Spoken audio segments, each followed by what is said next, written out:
Hello, this is Purvi from Kobe, Japan, and from the Abundance Lifestyle Home. So, as we all know now, that yoga is just not a mere exercise. It's an entire science. It's an entire philosophy. It's a way of living. So, there's 7 layers to our existence, which we all should know. Body, breath, mind, intellect, memory, ego, and the self. When I say ego, it's the I, the me doing, the doer. And self means light, soul, Atma, as we call it in the Indian language. Now, body should technically be free of minor aches and pain. Headache, backaches, neck ache, shoulder ache. Sometimes, yes, of course, because we're either tired or lack of sleep, but constantly having those kind of aches and pain, you need to first focus on the body. Because physically fit and a body that is in a good shape, in a decent, healthy shape, it's easier for you to start digging more in your existence, the meaning of life, the purpose of life, and to just kind of develop your spiritual energy. But if you're constantly stuck to the body, like need to lose weight, backache, knee pain, and those everyday kind of complaints, then it's difficult for us to dig deeper. So body. Then your breath. Breath is just not a biological, what do you call it, like an entity or a factor, like, okay, I'm breathing, so I'm living. No, there is a deeper meaning to your breath. That's why in the study of yoga, in the practice of yoga, we focus a lot on our breath and breathing techniques. It's something you were born with and you will leave the last breath before you cross over. Breath is the link between the body and the mind. Be aware of your breath when you're angry or when you're irritated, when you're climbing the stairs fast. It's short and it's usually fast. Whereas when you are in love or when you are just enjoying the ocean or enjoying a beautiful scenery and are happy doing what you do and just a content person, have a fulfilling life, your breath is going to be long and deep, which of course is also good for the heart rate. The link between the body and the mind is the breath, okay? And your breath has the power to calm your mind, okay? When I say your, I mean myself as well, our mind. Hence, when you're angry or when you're irritated or when you're anxious, they always say, take a deep breath in, focus on your breath. And the beauty of the science of yoga is there's so many different kinds of breathing techniques, pranayamas, to eliminate asthma, constipation, relax yourself, migraines, headaches. There are so many benefits to pranayama, breathing techniques. So your breath is just not something as shallow as, yeah, I'm breathing. No, be more aware of your breath. Then comes the mind. According to the science of yoga, which yes, even I am an overthinker, modulations of the mind, every thought is an impulse of energy. Imagine if we acted upon each and every thought of ours, we would be in the mental hospital. We need to pick and choose, right? What is good for you, your life, your partner, your family. We're constantly juggling between making decisions and judgments. So your mind is a monkey mind. And for us to have the monkey mind relax is a task. We're constantly thinking, we're scattered. Even now at the moment, even though you're listening to me, your mind may be elsewhere, things to do after you finish listening to me, things you're regretting or things that you need to plan. We're constantly in that pace. But we need to learn to bring our mind into this moment. So there's no leak of energy. Then you're not that tired. You're focused, you're in this moment, and the mind is thinking of nothing else but what to do now. Because every now is going to be a past. This moment is lost instantly. So to bring your mind into this present moment now is a task. So we need to know how to handle the mind. And yes, one of the ways is breath work, meditate, be more aware of what you say and what you do. So to get there, you need to start, first of all, know that this mind is a monkey mind. And what shall I do about it? There's so many tools and techniques. Then comes the intellect, which of course, I'm trying to link each one.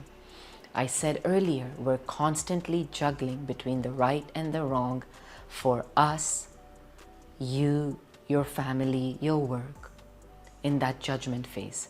So the intellect is responsible for discriminating what is good and what is bad.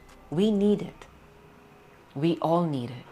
When our children go to universities, we always tell them, make sure you make the right judgment of having a good group of friends. Because friends, environment, what you do, everything has an influence in shaping our lives.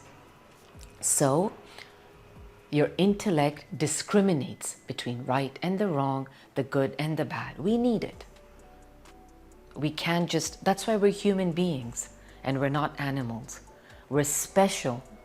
Hence we have a lot of power because we can pick up things. We know what's right and what's wrong. We have the power to discriminate in a good sense. Then comes the memory. Very tricky, okay? I'm going through every subtle level. Then comes the memory. Memory is a bank. We've put so much in the memory bank.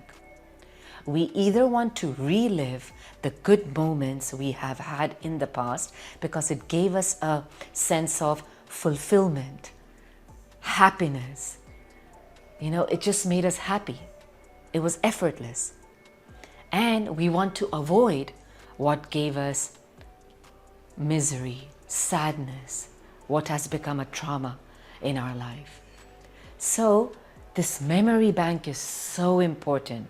And one of our goals while we're living is to clean and clear the memory bank, like we daily have to do to our computer. We need to start deleting some files we don't need. But it's easy on a computer, it's just press a button. But this whole existence is very complicated. So the memory bank holds the good and the bad. Good can also be stressful because it will not make you move on because you're stuck to that happy feeling. And you think, how will I get that happy feeling again? So you need to start releasing that. And of course, we all know the traumatic experiences in our life is also a hindrance because we don't trust people. We don't know how to make the right decisions. So this entire memory bank is so tricky. And yes, there are ways. There are a lot of healing modalities which can help you release. So every day you're new and fresh. And yes, I do not say this out of arrogance or pride. I think I am new and fresh every day. I generally don't hold back to many things. I used to before, but because of whatever I do right now helps me and my existence and my energy to shuffle quickly. Like blood circulation, your energy circulation has to be quick. Then comes the ego. We all talk about this big, scary, haunting, three-letter word, ego, ego. Ego is necessary to an extent. Hear me carefully, please. I and you, we're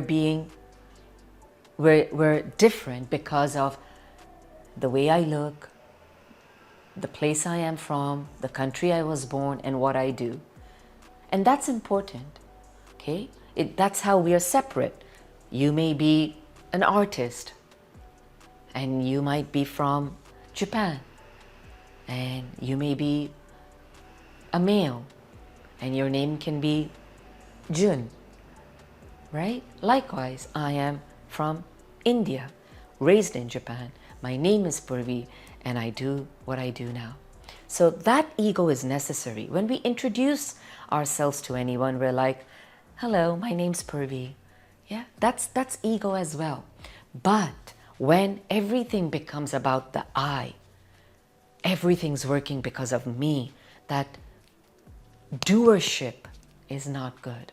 Because then you're creating a thick wall and you're looking at everyone in a downward angle. No. Trust me, even if you or I are not there, everything moves on. And we see that with bigger life situations and the way the world is right now. Everything moves on. Nothing waits for nobody. So you're doing what you're doing. You may be a catalyst, an instrument, or you were born to do what you're doing. Your ikigai, but that shouldn't become your pride and ego. Because then you're going to create a big thick wall and people are not going to be comfortable with you. And that's going to be a big hindrance to your spiritual journey. Then comes the self, the Atma, the soul, the eternal light. Because matter has a corresponding vibration according to quantum physics. Every matter is creating a certain form of vibration, a frequency. So you're a matter too. So once you're gone, there is some frequency that is still there. And that's important, to dwell in the self. The love. Love is not an emotion or a feeling, it's your existence. The light, again, there's no doership, but the way you're available for people, the way people feel comfortable with you, okay? All of that comes from the self and without the doership. And that lasts forever. And all these 7 layers have a deeper meaning because that's going to shape your life. Not only while you're living, but if you believe in life after death, it's going to shape that too, your karma, everything. So these 7 layers of existence, okay, one by one, you start going deeper and deeper. Don't just be stuck to your body, your breath, and the mind. Know the intellect, know the memory, know the ego, know the self. So body, breath, mind, intellect, memory, ego, and the self. 7 layers of our beautiful existence. Thank you, and please subscribe to our channel if you're interested in just general lifestyle, knowledge, tips, travel, everything. You don't need to escape to be free. You can be free where you are. Thank you. Namaste.